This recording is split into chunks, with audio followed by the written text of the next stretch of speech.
خوشبو ایک دوسرے سے مختلف ہوتی ہے۔ ثم یہی جو فترہ ہو مصفرن ثم یجعلہ حطاما، پھر وہ پک کر خشک ہو جاتی ہے اور آپ اس کو زرد ہوئی دیکھتے ہیں۔ ثم یجعلہ حطاما، پھر میرا اللہ اس کو ریزہ ریزہ کر دیتا ہے، پھر اللہ اس کو ریزہ ریزہ کر دیتے ہیں۔ یعنی شادابی اور تر و تازگی کے بعد وہ کھیتیاں سوکھ جاتی ہیں اور زرد ہو جاتی ہیں، پھر ریزہ ریزہ ہو جاتی ہیں، جس طرح لکڑی کی ٹہنیاں خشک ہو کر ٹوٹ پھوٹ کا شکار ہو جاتی ہیں۔ ان فی ذالک لذکری لأولی الالباب، بے شک اس میں عقل والوں کے لیے نصیحت ہے۔ یعنی اہل دانش کے لیے، عقل والوں کے لیے اس سے سمجھ لیتے ہیں کہ دنیا کی مثال بھی اسی طرح ہے، وہ بھی بہت جلد زوال اور فنا سے ہمکنار ہو جاتی ہے۔ اس کی رونق، اس کی شادابی، اس کی زینت، اس کی لذتیں اور آسائشیں عارضی ہیں، جن سے انسان کو دل نہیں لگانا چاہیے، بلکہ اس کی موت کی تیاری میں مشغول رہنا چاہیے، جس کے بعد زندگی دائمی ہے، جس کو زوال نہیں ہے۔ بعض کہتے ہیں کہ یہ قرآن اور اہل ایمان کے سینوں کی مثال ہے، اور مطلب ہے کہ اللہ تعالیٰ نے آسمان سے قرآن نازل کیا، جس کو وہ مومنوں کے دلوں میں داخل فرماتا ہے، پھر اس کے ذریعے سے دین باہر نکالتا ہے جو ایک دوسرے سے بہتر ہوتا ہے۔ بس مومن تو ایمان اور یقین میں زیادہ ہو جاتا ہے، اور جس کے دل میں روگ ہوتا ہے وہ اس طرح خشک ہو جاتا ہے جس طرح کھیتی خشک ہو جاتی ہے۔ ثم یہی جو فترہ مصفرن ثم یجعلہ حطاما ان فی ذالک لذکری لأولی الالباب، بلا شبہ اس میں عقل والوں کے لیے نصیحت ہے۔ یعنی اہل دانش اسے سمجھ لیتے ہیں کہ دنیا کی مثال بھی اسی طرح ہے، وہ بھی بہت جلد زوال اور فنا سے ہمکنار ہو جاتی ہے۔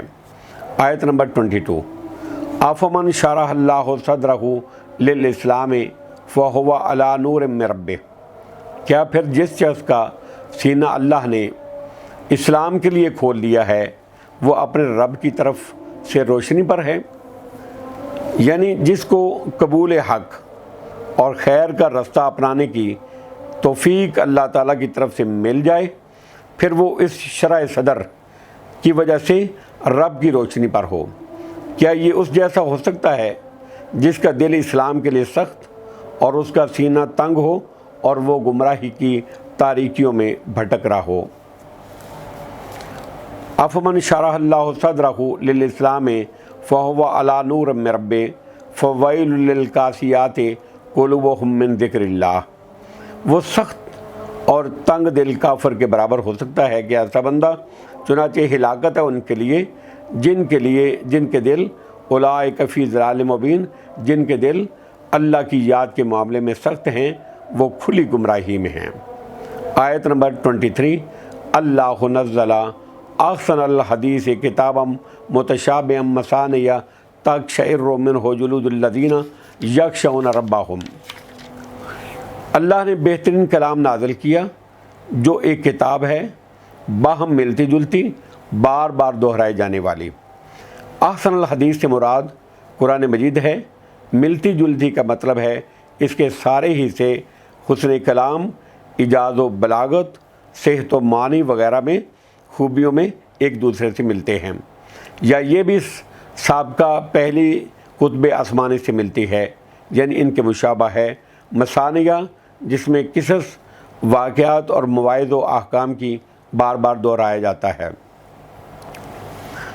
جس سے ان لوگوں کے تقشعر منہ جلود الذین یخشون ربہم، جس سے ان لوگوں کے رونگٹے کھڑے ہو جاتے ہیں جو اپنے رب سے ڈرتے ہیں، کیونکہ وہ ان وعیدوں کو اور تحویف و تہدید کو سمجھتے ہیں جو نافرمانوں کے لیے اس میں موجود ہیں۔ ثم تلین جلودہم وقلوبہم الی ذکر اللہ، پھر ان کی جلدیں اور ان کے دل اللہ کی طرف نرم ہو کر مائل ہو جاتے ہیں۔ یعنی جب اللہ کی رحمت اور اس کے لطف و کرم کی امید ان کے دلوں میں پیدا ہوتی ہے تو ان کے اندر سوز و گداز پیدا ہو جاتا ہے اور وہ اللہ کے ذکر میں مصروف ہو جاتے ہیں۔ حضرت قتادہ فرماتے ہیں رضی اللہ تعالیٰ عنہ کہ اس میں اولیاء اللہ کی صفت بیان کی گئی ہے کہ اللہ کے خوف سے ان کے دل کانپ اٹھتے ہیں، ان کی آنکھوں سے آنسو رواں ہو جاتے ہیں، ان کے دلوں میں اللہ کے ذکر سے اطمینان نصیب ہوتا ہے۔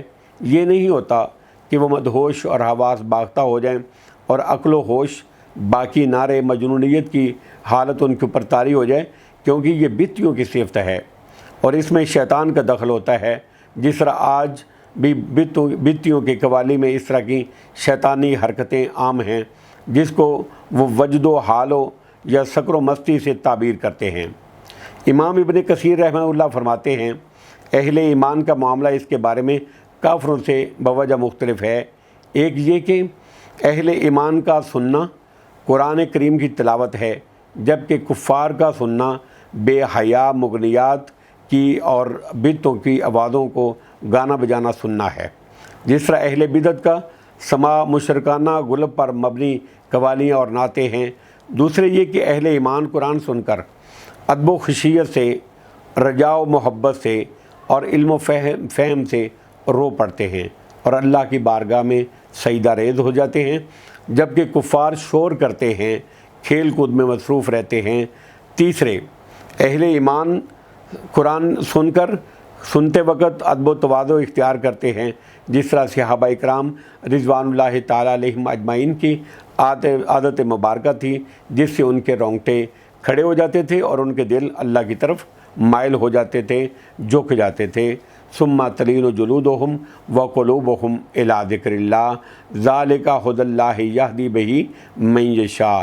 یہی اللہ کی ہدایت ہے، وہ اس کے ذریعے سے جس کو چاہتا ہے ہدایت دیتا ہے۔ ومن یضلل اللہ فما لہ من ہاد، جس کو اللہ گمراہ کر دے اس کو کوئی ہدایت دینے والا نہیں ہے۔ واللہ اعلم بالصواب، وآخر دعوانا ان الحمد للہ رب العالمین۔